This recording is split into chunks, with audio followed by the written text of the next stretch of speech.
안녕하세요. 오늘도 사연살롱을 찾아주셔서 감사합니다. 두 딸을 키우고 있는 평범한 40대 가정주부예요. 저와 남편 사이에는 딸이 둘 있어요. 현재 둘 다 캐나다에 있죠. 큰 딸은 대학원 진학을 준비 중이고 작은 딸은 대학에 다니고 있어요. 사실 둘 다 공부를 잘하지는 않았어요. 하지만 남편과 저는 딸들이 한국에서 애매한 대학을 나오는 것보다 외국에서 졸업장 따는 게 나을 것 같아서 조기 유학 보낸 거죠. 모르긴 해도 이 사연을 듣는다면 두 딸은 모든 걸 뒤로하고 한국으로 돌아오려고 할 거예요. 그걸 알기에 자식들한테 걱정 끼치는 못난 부모가 되고 싶지 않아 지금까지 아이들에겐 말하지 않았어요. 저는 대학을 졸업하자마자 선을 봐서 결혼했어요. 요즘은 덜하지만 우리 때만 해도 선 봐서 결혼하는 사람들이 꽤 있었거든요. 남편은 저보다 3살 많은 대학병원 정형외과 레지던트였죠. 남편은 결혼시장에서 환영받는 직업을 가지고 있었지만 집안 형편은 그리 좋지 않았어요.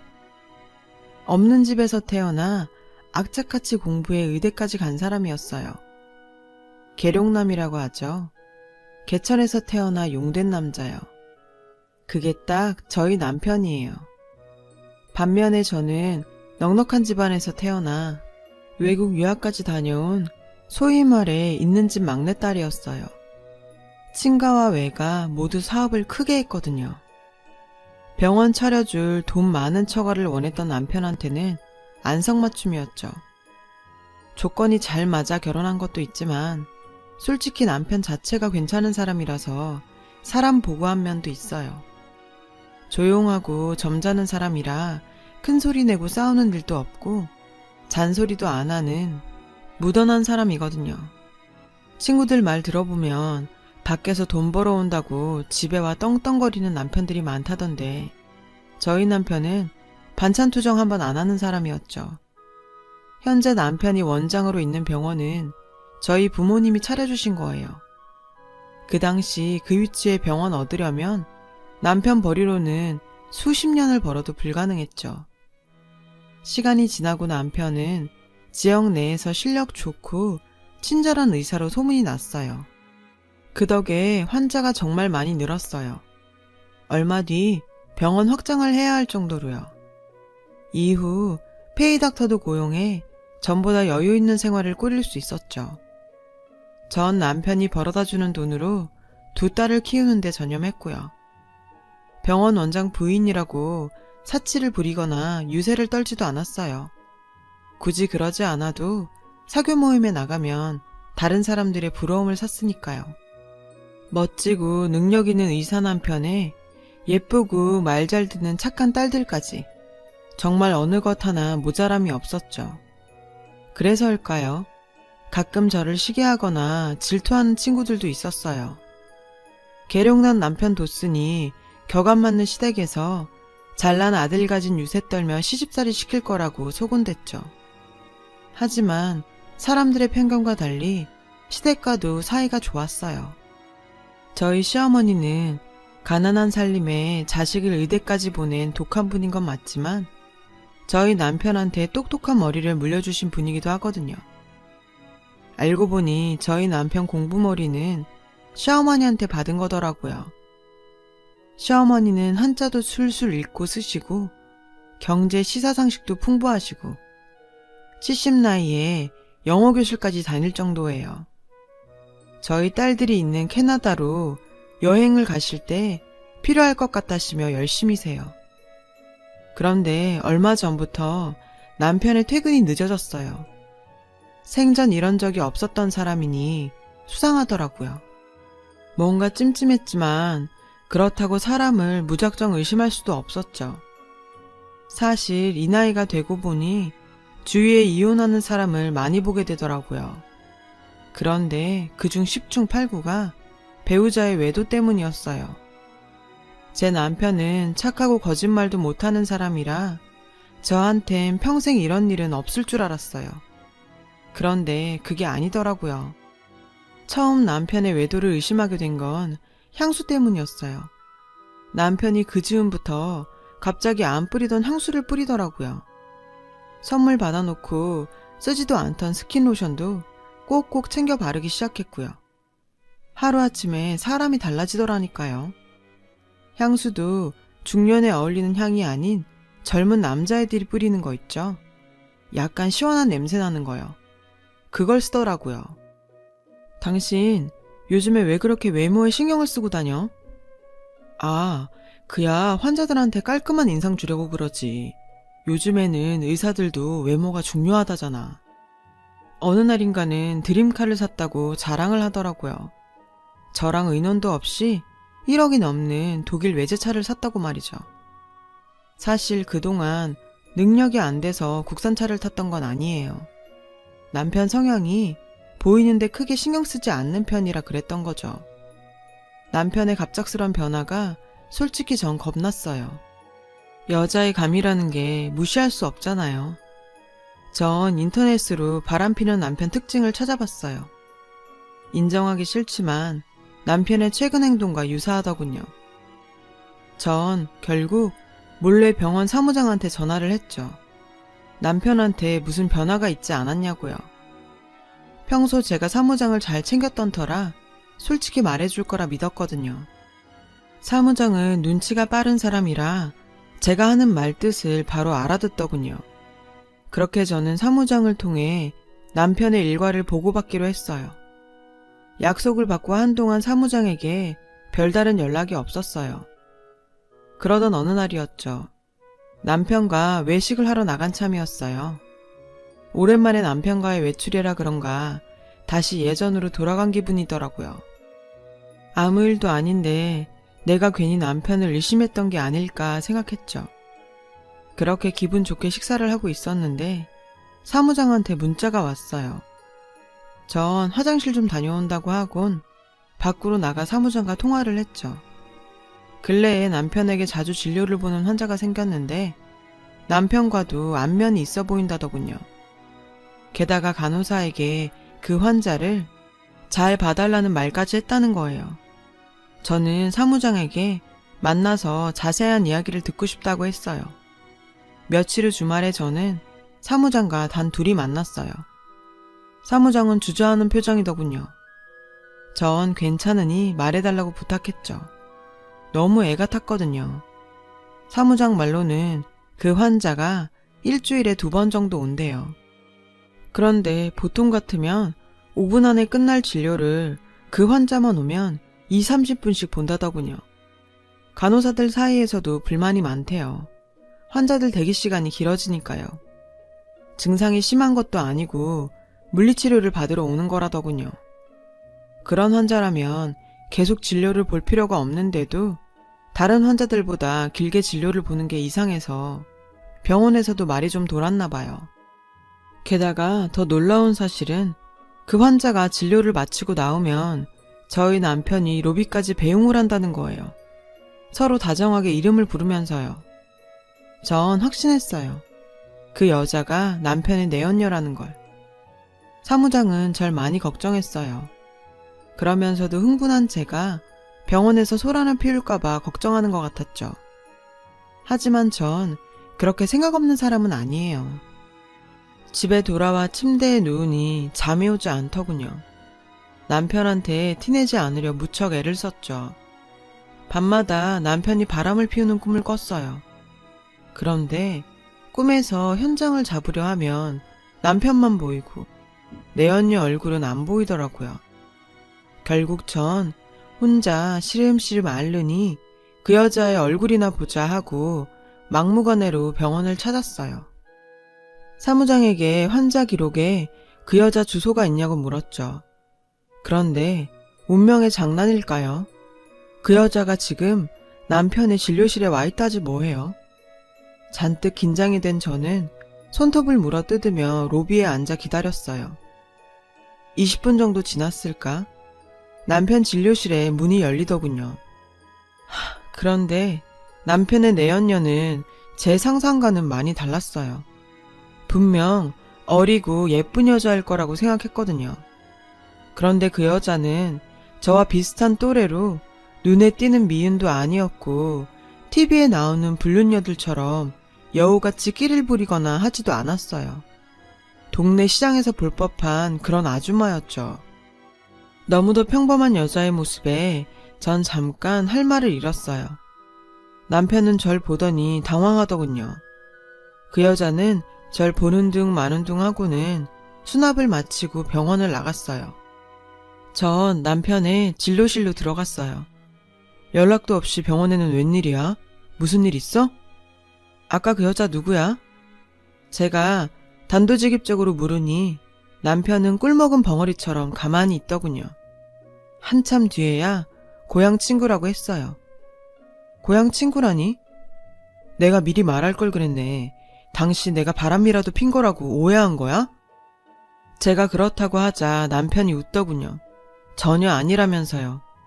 우연히 진료 중에 고향 친구를 만난 거고 고생을 꽤 했는지 관절이 많이 안 좋길래 신경을 써주는 것 뿐이라고요. 오해하지 마. 우린 그냥 친구 사이야. 하도 안 됐길래 내가 그 친구 주치의해주기로 한 거야. 뭐? 주치의? 친구 사이라고? 어떻게 남녀가 친구 사이가 돼? 그게 말이 되는 소리냐고. 남편은 그게 왜 말이 안 되냐며 의사가 돼서 고향 친구 건강 좀 살피는 게 뭐 그리 문제냐고 따지더군요. 남편은 본래 이성적인 사람이고 말도 조곤조곤하는 타입이라 남편의 말에 넘어가고 말았어요. 사실 따지고 보면 남편과 그 여자가 불륜 사이라는 명확한 증거도 없었거든요. 전 그대로 병원을 나왔어요. 퇴근한 남편은 고향 친구에 대해 자세히 얘기해 주었어요. 남편과 동갑인 그 여자는 고등학교를 졸업한 뒤 남동생들 학비를 벌기 위해 서울에서 공장을 다녔대요. 공장에서 만난 남자와 결혼한 뒤 아들 둘을 낳고 살았는데 결혼 후 알고 보니 남자한테 문제가 많았다더군요. 그 여자는 남편 때문에 온갖 고생을 하다가 결국 이혼을 하고 현재 식당에서 설거지 일을 하며 애들을 키운다고요. 일하느라 손목이 많이 안 좋아져서 파스로 연명을 하고 있었는데 같이 일하는 식당 아주머니가 남편 병원을 추천해 주더래요. 의사가 실력이 있다면서요. 그렇게 병원을 찾게 된 거고 두 사람은 정말 우연히 만났다고요. 남편의 말을 듣고 의심은 조금 가셨어요. 그래도 기분은 썩 좋지는 않더라고요. 주치의? 중병도 아니고 관절염인데 주치의는 무슨. 아무리 고향 사람이라지만 남편의 친절이 좀 과하다는 생각이 들었어요. 병원의 의사가 제 남편만 있는 것도 아니고 굳이 병원장이 그런 일까지 해야 하나 싶었죠.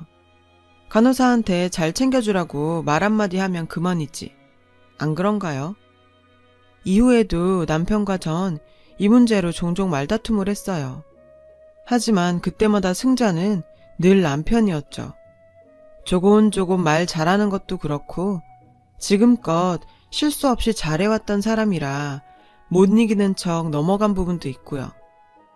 그렇게 전 약간은 포기한 채로 일상을 보냈어요. 그런데 도저히 그냥 넘어갈 수 없는 일이 벌어지고 말았죠. 남편이 고향 친구 아들의 학비를 내주겠다는 거예요. 그 여자 아들이 서울 모 전문대에서 패션 공부를 한대요.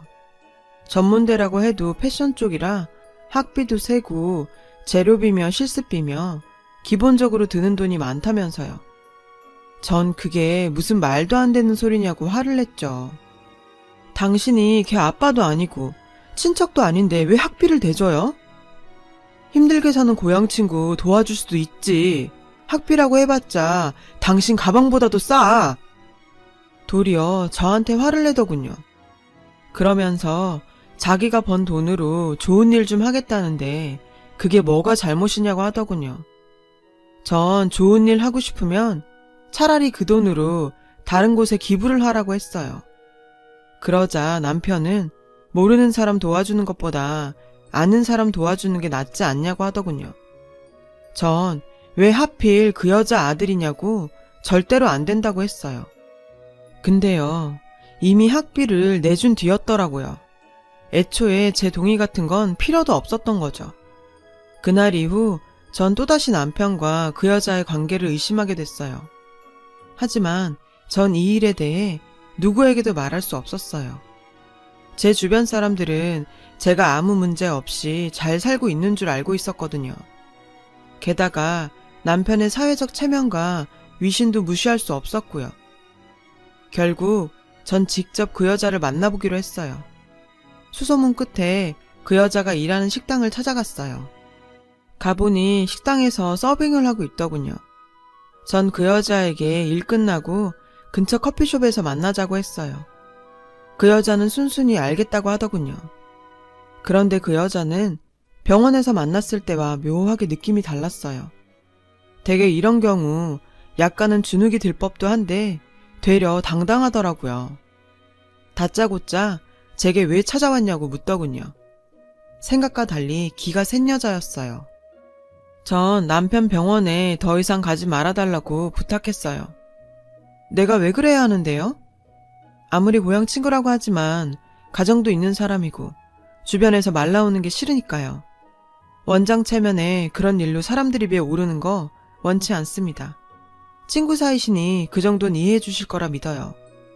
게다가 정형외과가 제 남편 병원만 있는 건 아니잖아요. 그리고 더 이상 내 남편이 그쪽 아들 학비 문제에 신경 쓰지 않게 해주세요. 정 돈이 필요하시면 저한테 연락하세요. 아들이 졸업할 때까지 학비는 제가 도와드리죠. 그러자 그 여자는 코웃음을 치더군요. 전 그 여자가 제 말에 자존심이 상해서 그런 거라 생각했어요.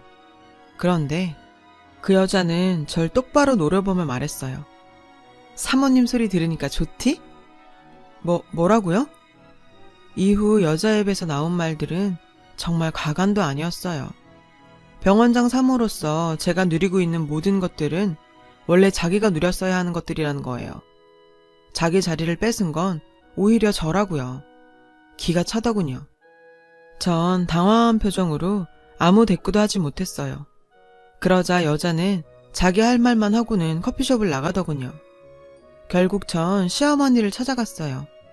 부부 사이의 일이라고는 하지만 고향 사람이니 어머님도 그 여자에 대해 아실지도 모른다고 생각했거든요.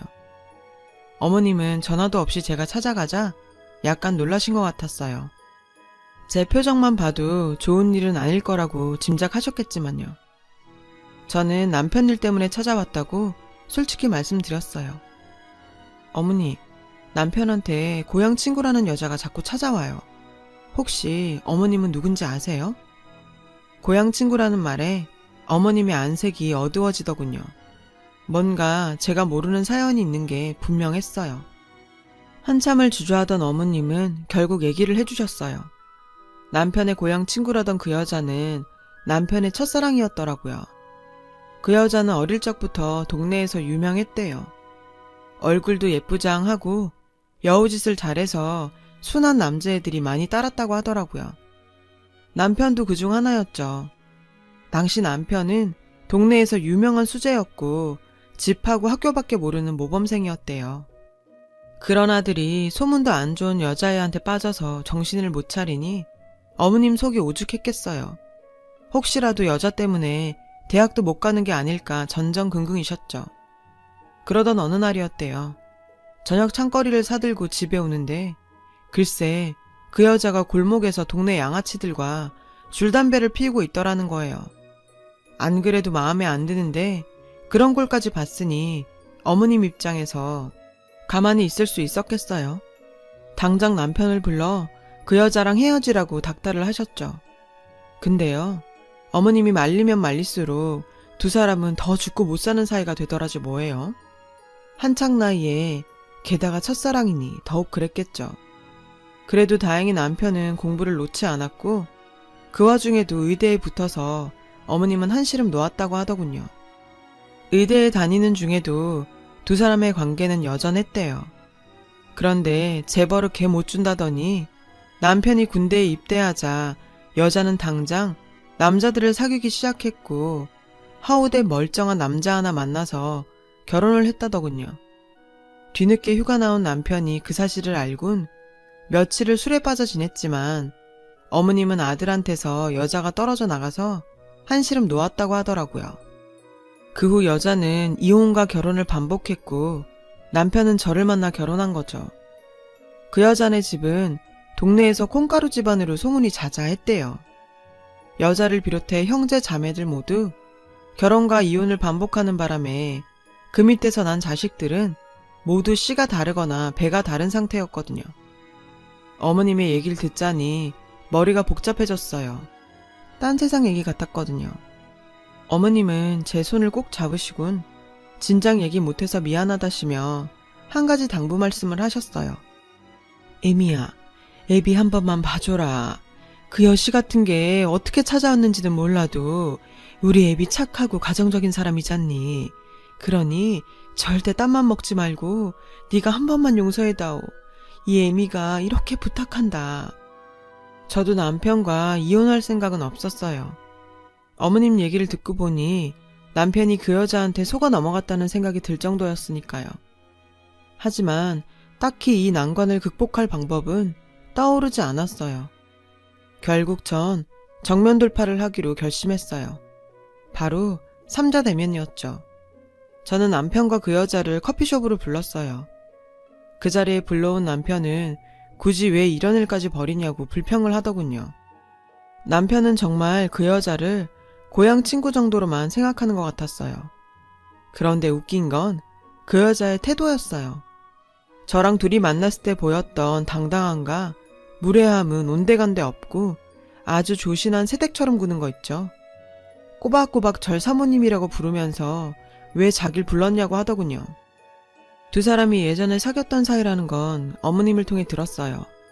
하지만 과거는 과거일 뿐 이쯤에서 정리해줬으면 좋겠네요.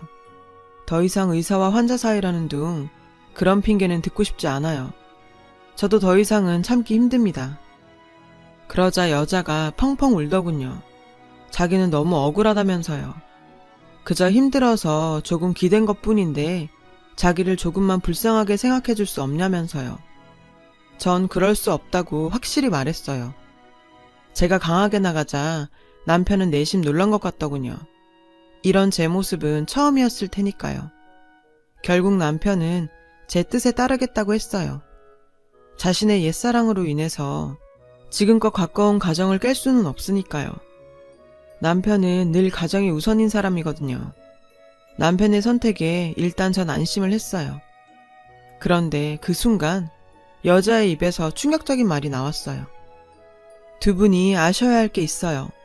사실 제 큰아들은 당신 핏줄이에요.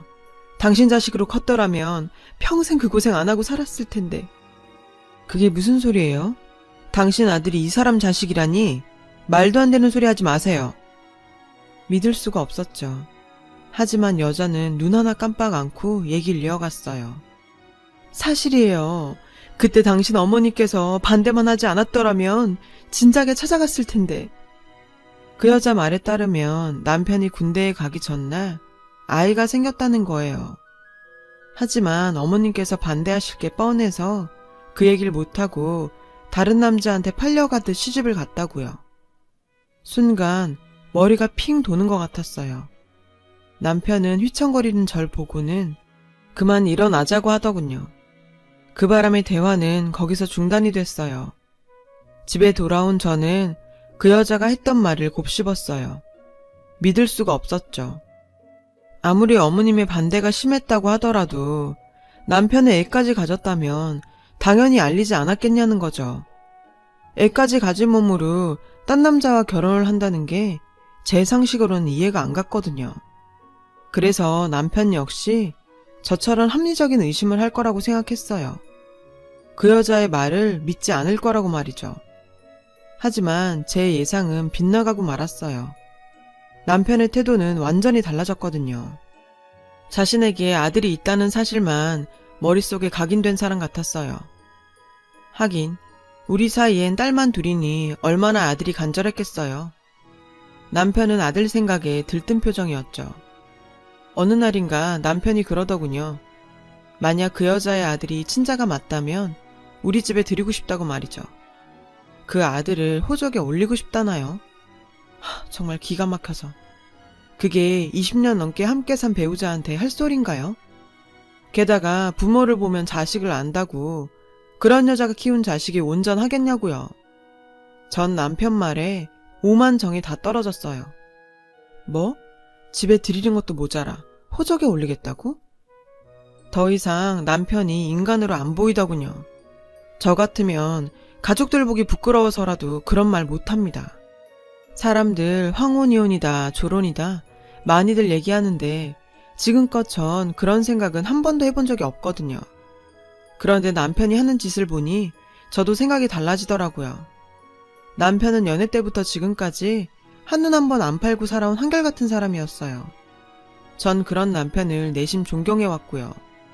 하지만 그런 남편이었기에 오히려 남편에 대한 배신감이 컸죠. 그러던 어느 날이었어요. 사무장이 다급히 전화를 했더라고요. 병원 계좌에서 5천만 원이 빠져나갔다는 거예요. 저는 당장 은행으로 달려가 입출금 내역을 확인해 봤어요. 빠져나간 그 돈이 개인 계좌로 들어갔더군요. 남편의 첫사랑, 그 여자였죠. 5천만 원이 다가 아니었어요. 그동안 여러 차례에 걸쳐 1,000만 원, 2천만 원씩 그 계좌로 입금이 되었더라고요. 총 1억 원이나요. 그 순간 그나마 남아있던 남편에 대한 애정마저 식고 말았어요. 더 이상 남편은 제가 알던 사람이 아닌 것 같았어요. 며칠 뒤 남편은 첫사랑의 아들과 만났고 업체에 친자 확인 검사를 의뢰했다고 하더군요. 들뜬 표정으로 검사 결과를 기다리는 남편을 보자 소름이 끼쳤어요. 당장이라도 내쫓고 싶은 마음이 간절했지만 일단 결과부터 확인하는 게 순서라 생각했죠. 그리고 드디어 검사 결과가 나오는 날 남편은 병원에도 안 나가고 집에서 결과 서류가 담긴 등기를 기다리고 있었어요. 마치 분만실 앞에서 막 태어날 자신의 아이를 기다리는 얼굴 같더군요. 그리고 드디어 등기가 도착했어요. 남편은 한껏 고무된 얼굴로 봉투를 열었죠. 저 역시 그 결과가 궁금했어요. 심장이 벌컹거려 일찌감치 청심환도 하나 먹은 터였죠. 남편이 봉투에서 서류를 꺼내는 그 짧은 시간 동안 전 그 아이가 정말 내 남편 아들이면 어떡하나 고민을 했어요. 그런데 서류를 훑어보던 남편의 얼굴이 서서히 굳어가더군요. 남편은 무거운 얼굴로 서류를 던져놓곤 서재로 들어가 버렸어요. 달려가 서류를 확인해보니 하단에 붉은 글씨로 이렇게 써있더라고요. 친자 확인 결과 99.9% 일치하지 않습니다. 그 여자의 아들은 남편의 아이가 아니었어요. 그제야 온몸에 힘이 쫙 풀리더군요. 그대로 소파에 파묻혀 멍하니 천장만 바라봤어요. 웃음이 나더군요. 그 여자의 농간에 노란한 우리 부부 꼴이 너무 우스워서요. 남편은 한참을 서재에서 나오지 않았어요. 그렇게 기대했는데 왜 아니겠어요. 아무튼 결과는 나왔고 그 사이 우리 부부 사이에는 많은 변화가 생겼어요. 전 더 이상 남편을 믿을 수 없게 됐거든요. 얼굴만 마주쳐도 부하가 치밀고 손끝만 닿아도 소름이 끼쳤어요. 이 남자와는 도저히 한 공간에서 살 수 없겠다는 생각이 들더군요. 결국 남편한테 별거 통보를 했어요. 생각 같아선 이혼을 하고 싶었지만 오랜 시간 살아오면서 얽힌 것들도 많고 무엇보다 두 딸아이에게 끼칠 영향 때문에 선뜻 이혼을 할 수는 없었어요. 그런 제게 남편은 그 여자와의 모든 관계를 끊었다며 미안하다고 사과를 하더군요. 남편은 제 앞에서 무릎을 꿇고 한 번만 용서해달라고 빌었지만 전 그럴 마음이 안 생겼어요. 아들이 생겼다고 좋아하던 남편의 그 얼굴을 잊을 수가 없으니까요. 얼마 뒤 저는 남편을 병원에서 쫓아냈어요. 친정 부모님이 해주신 병원이라서 제 명의로 되어 있었거든요. 남편은 울면서 한 번만 용서해달라고 하더군요. 병원장 자리는 욕심 안 낼 테니 병원에서 다시 일만 하게 해달라고요. 전 그마저도 거절했어요. 그러자 남편이 화를 내는 거예요. 따지고 보면 내가 바람핀 것도 아닌데 이렇게까지 잔인하게 굴어야겠어? 궁지에 몰리니 이빨을 세우는 남편을 보니 전 제 결정에 더 확신이 서더군요. 남편은 살아온 정을 생각해서라도 한 번만 기회를 달라고 사정을 했어요. 하지만 한번 결심이 선 이상 바꿀 생각이 없었죠. 얼마 뒤 소식을 전해들은 어머님께서 집으로 달려오셨어요. 남편이 집안에서 길을 못 펴니까 밖에서 불쌍한 여자 잠깐 도와준 거지. 너 이러는 거 아니다. 막말로 애비가 바람을 피기랬냐, 밖에서 애를 낳아왔냐. 그저 마음이 약해서 그년한테 속은 죄밖에 더 있냐? 지 자식을 낳았다는데 어떤 남자가 나 몰라라 해. 다행히 지 자식 아닌 거 판정 났고 그럼 다 끝난 거 아니냐? 어머님, 지금 그 사람 편드시는 거예요? 내 말이 틀렸니? 솔직히 너 있는 집 자식이라고 우리 집 존무시했니? 내 그간 말은 안 했지만 나 너 어려워서 아들 집에 왕래도 맘대로 못하고 살았다. 혹시라도 애미 때문에 내 아들이 처가에 책 잡힐까봐. 그러니 이번엔 네가 좀 양보해라. 역시 팔은 안으로 굽더군요. 이젠 남편은 물론 그 집 식구들한테까지 오만 정이 다 떨어졌습니다. 많은 고민 끝에 딸들을 생각해 결국 전 이혼은 하지 않고 별거 하는 조건으로 남편 앞으로 된 아파트까지 모조리 다 제 명의로 바꿨어요. 남편은 현재 오피스텔에서 지내며 대학 후배 병원에서 페이닥터로 일하고 있고요. 언젠가 남편이 전화해 그 여자에 대한 얘기를 하더라고요. 자기가 순진해서 속은 거라고요. 빚이 있었던 것도 다 거짓말이었고 아들이 대학에 다닌다는 것도 거짓말이었대요. 그러면서 자기도 피해자라며 제발 용서해달라고 울먹이더군요. 하지만 이제 와서 무슨 소용이겠어요. 이미 끈은 떨어진걸요. 얼마 전부터 캐나다에 갈 준비를 하고 있어요. 아직 딸들한테 자세한 얘기는 못했고요. 남편과 별거 중이란 사실도요. 나중에 딸들이 이해할 나이가 되면 그때 할 생각이에요. 아이들한테 아직은 아빠가 필요한 나이니까요. 살다 보면 뜻하지 않은 일들이 벌어지기도 하죠. 믿었던 사람의 낯선 모습도 발견하고요. 저 역시 그 때문에 상처를 받았지만 이 또한 지나가리라 믿어요. 이젠 누구한테도 기대지 않고 제 힘으로 똑바로 서보려고 합니다. 제 긴 이야기 들어주셔서 감사해요. 여러분의 가정에도 항상 따뜻한 행복이 가득하시길 바래요.